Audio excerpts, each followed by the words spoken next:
Why is it that so many great ideas, so many great insights don't come to you when you're in a boardroom or in front of a whiteboard, but when you're walking through nature, or when you're in the shower, or when you're in meditation, or when you're on holiday on a beach? There's a reason for this, and it has to do with a concept called perceptual diversity. 5 years ago, if I told you the story I'm about to tell you now, people would think I was insane.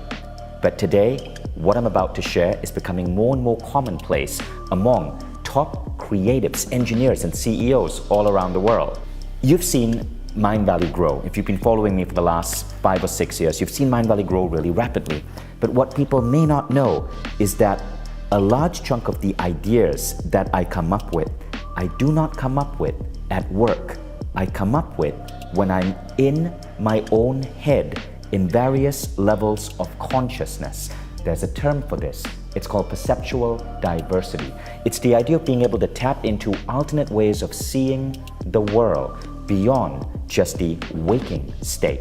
And in fact, anthropologists who study indigenous cultures find that 90% of the cultures across the world have some form of altered state in their culture. For example, meditation in India, martial arts practices in the East, smoking tobacco around an outdoor fire in a Native American culture, or ayahuasca in indigenous Amazonian culture. All of these cultures are using different tools to put the human mind into an altered state of existence. But what has happened over the last 200 years is that as we entered the age of rationality, we rightfully said that science has all the answers. This is partially true. Science has a lot of answers, but there are things that we couldn't explain with science that we chose to discard because we couldn't fully understand them. And one of the things we lost is what scientists call perceptual diversity. Perceptual diversity is the ability to perceive information, ideas, insights through altered states of mind. Just as we're losing biodiversity as we move into this modern age, we're losing perceptual diversity. But what's happening now is that people are beginning to rediscover perceptual diversity. One of my friends, a brilliant American CEO, told me this, for example. He said, if you're a CEO in Silicon Valley and you are not using plant medicine, you are at a competitive disadvantage. He asked me not to share his name because he too is afraid of being judged, but he has a point. Plant medicine is one of the ways to access altered states. In fact, in Daniel Goleman's book, Altered Traits, he says there are 4 ways to access altered states, to tap into these ideas, these insights. Plant medicine is powerful, but there's also neurotraining, meditation, and breath work. All 4 of these are powerful tools you can use to access these states of mind that modern society has just beaten out of us. And when you're in these states of mind, remarkable ideas can flow. But all 3 of these have some issues. Ayahuasca requires a lot of time investment. Neurotraining is expensive. Breath work is unpredictable. You often don't know the insights you're going to get. They're all remarkable. But Daniel Goleman says the number 1 is meditation. Now, in terms of meditation, it's so commonplace today. There are a gajillion meditation apps you can jump on, but there is one form of meditation that I think is the best out there for inducing altered states and teaching you how to tap into these altered states of mind to shift your reality. And that is something called the Silva method. More on that in a bit. First, what are the altered states? So there are different ways to measure altered states of mind. The waking level is called the beta frequency. You can measure this with an EEG device. It's a frequency that pulses in your brain. As you relax, as you go into states of meditation, you go into what is called the alpha level. The alpha level is really useful for mental clarity, for creativity, for self-hypnosis. You can program your brain like you program a VCR, and for healing. But you can train yourself to go deeper to what is called the theta level of mind. The theta level of mind is where you often get intuitive or psychic downloads. Using the Silva method, I learned to be awake at the theta level of mind. The theta level of mind is that level of mind that some people theorize Nikola Tesla was in when he would describe these incredible insights popping into his head. And finally, there's delta. Delta is where you're mostly asleep.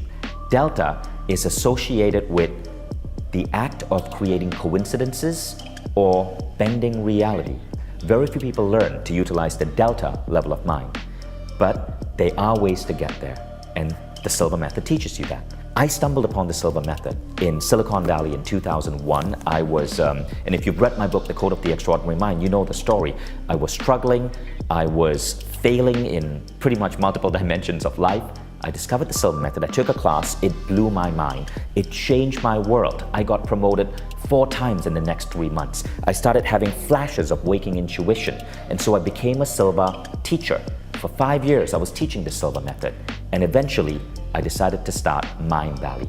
Today, the Silva Method is still one of the foremost tools I use to navigate the world. The founder of the Silva Method, though, Jose Silva, passed away in 1999. And so I'd had to learn his tools through classes from instructors and books. But over the last 20 years, I've worked with Jose's family to put together the most advanced pieces of the Silva Method and to create a new program on Mindvalley called Silva Ultramind. I was honored when Jose's family asked me to be the new face of Silva Ultramind.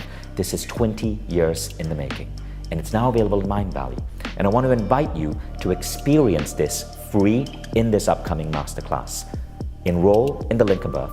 And what you're going to learn in this masterclass, it's going to be about 90 minutes, but you're going to learn how to access altered states of mind. I'm going to give you the methodology to teach you how to get to the first level, which is the alpha level. And I'm going to show you what to do at the alpha level of mind to reprogram your beliefs and your self-identity, and even to accelerate your body's natural rate of healing. All of us have to teach ourselves to move from what Stephen Kotler calls monophasic existence, which is living in one level of mind, to polyphasic existence, which is being able to tap into different levels of consciousness to accomplish what we are here to accomplish as human beings. And I can't wait to introduce you to some of these ideas. These are a key part of how I live, how I design my life, how I function in the world. And I think everyone needs to be learning this. So I've been experimenting and teaching this to hundreds of people. I did a class here in Estonia with 500 people in a room in the biggest conference center here. And now I want to bring this to the masses on Mindvalley.